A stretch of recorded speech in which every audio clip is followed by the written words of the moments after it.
Shalom. Selamat pagi Bapak, Ibu, sahabat Geni yang terkasih di dalam Tuhan. Salam sehat dan penuh semangat. Saya Bambang dari Persekutuan Doa Karismatik Santa Maria Paroki Roh Kudus Katedral Denpasar. Bacaan Injil hari ini di hari Rabu, tanggal 11 Agustus 2021, diambil dari Injil Matius, bab 18, ayat 15 sampai dengan 20. Saya bacakan. Inilah Injil Yesus Kristus menurut Matius. Dimuliakanlah Tuhan. Sekali peristiwa, Yesus bersabda kepada murid-muridnya, "Apabila saudaramu berbuat dosa, tegurlah dia di bawah 4 mata. Jika ia mendengarkan nasihatmu, engkau telah mendapatkannya kembali. Jika ia tidak mendengarkan dikau, bawalah seorang atau 2 orang, supaya atas keterangan 2 atau 3 orang saksi, perkara itu tidak disangsikan. Jika ia tidak mau mendengarkan mereka, sampaikanlah soalnya kepada jemaat. Dan jika ia tidak mau juga mendengarkan jemaat, pandanglah dia sebagai orang yang tidak mengenal Allah atau seorang pemungut cukai. Aku berkata kepadamu, sungguh, apa yang kalian ikat di dunia ini akan terikat di surga, dan apa yang kalian lepaskan di dunia ini akan terlepas di surga.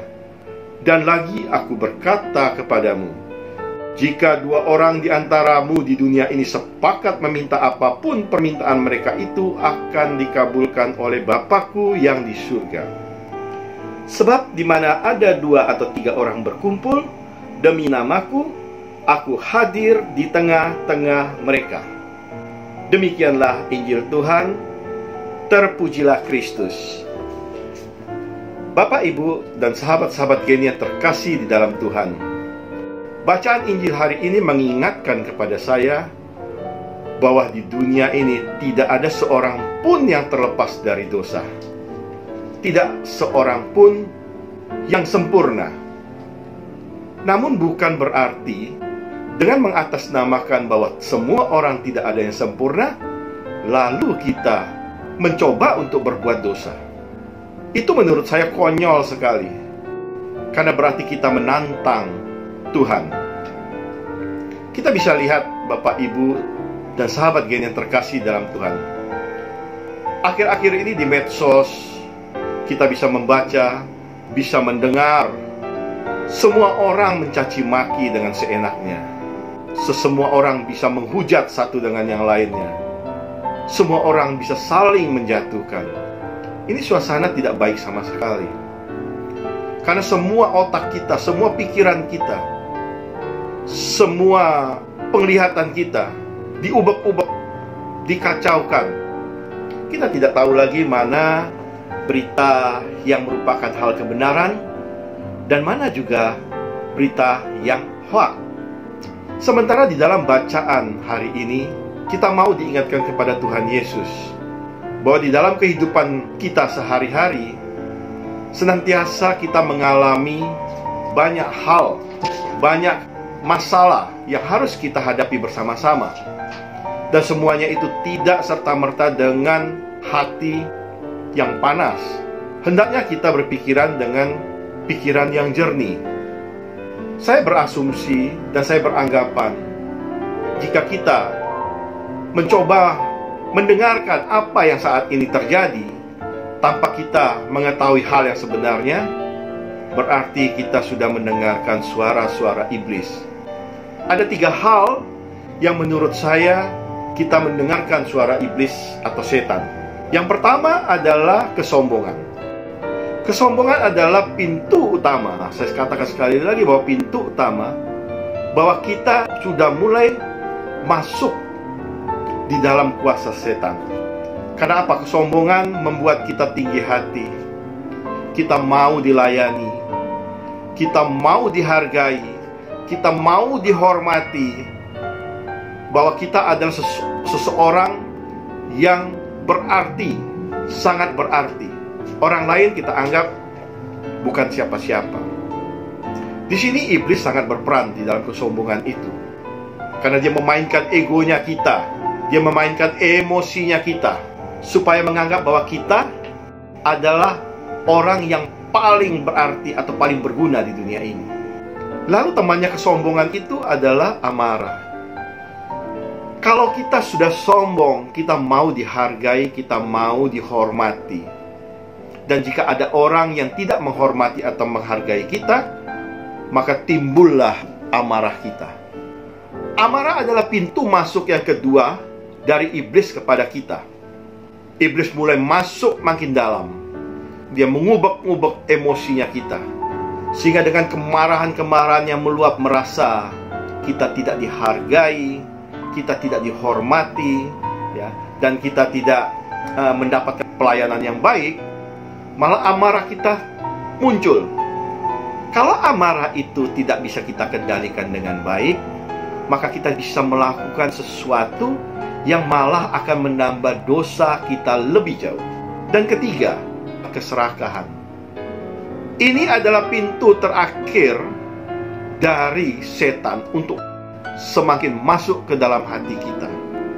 Karena keserakahan membuat kita tidak peduli lagi kepada sesama, bahwa itu adalah hal yang benar atau hal yang salah. Itu tidak berarti lagi. Keserakahan membuat kita lupa diri. Keserakahan membuat mata kita tertutup. Jikalau kita mendengar pun juga seolah-olah kita tidak mendengar. Kita akan mengumpulkan segala harta, segala apapun juga dengan alasan bahwa saya ingin menikmati kesombongan itu. Saya ingin menikmati kehidupan yang serba dilayani, kehidupan yang serba dihormati. Dan jujur ini sangat berbahaya sekali. Berbeda dengan suara hati Tuhan. Di dalam bacaan Injil hari ini, kita diingatkan bahwa kita boleh marah, kita boleh menegur seseorang. Dalam bacaan ini disampaikan bahwa jika kita ingin menegur saudara kita, saya tekankan saudara kita, hendaknya kita tegur di bawah 4 mata. Saya mencoba merenungkan, kenapa Tuhan menggunakan saudara kita? Kenapa tidak menggunakan orang lain? Saya berpikir bahwa jikalau saya tidak bisa menghargai, menghormati saudara saya dulu, bagaimana saya bisa menghargai atau menghormati orang lain? Jadi Tuhan mau mengingatkan kepada saya dan mungkin Bapak Ibu, bahwa cara menegur atau cara memberitahukan itu harus ada caranya bertahap. Gampang sekali kalau di dalam dunia saat ini. Tidak suka, dilupakan. Tidak suka, dikeluarkan. Tapi Tuhan tidak mau seperti itu. Karena itu adalah cara-cara iblis. Kan di dalam bacaan ini Tuhan menginginkan kepada saya dan mungkin Bapak Ibu bahwa hendaknya kita bertahap, hendaknya kita rendah hati, hendaknya kita juga bersabar menghadapi semua persoalan. Hal ini bisa kita lihat bahwa jikalau ada saudara kita yang terluka atau ada saudara kita yang perlu kita kasih tahu, hendaklah di bawah 4 mata. Supaya apa? Supaya tidak ada masalah ini diketahui oleh orang lain.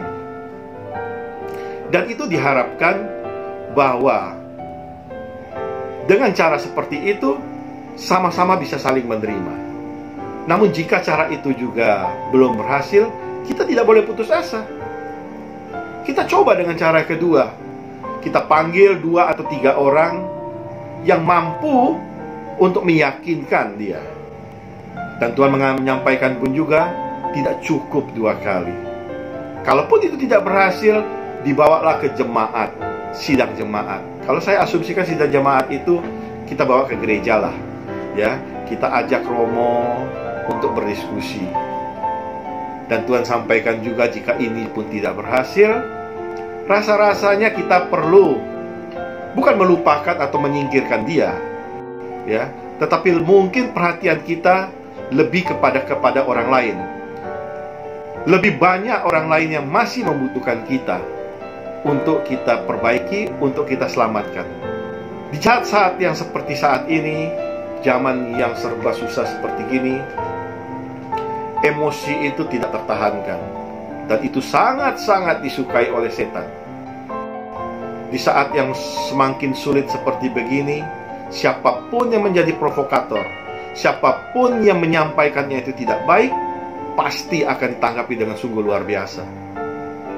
Dan ini Tuhan mau kita jauhkan hal seperti ini. Setan mau kalau kesombongan itu tetap muncul. Karena apa? Kalau dengan kesombongan seperti itu, semakin banyak orang yang jauh dari Tuhan.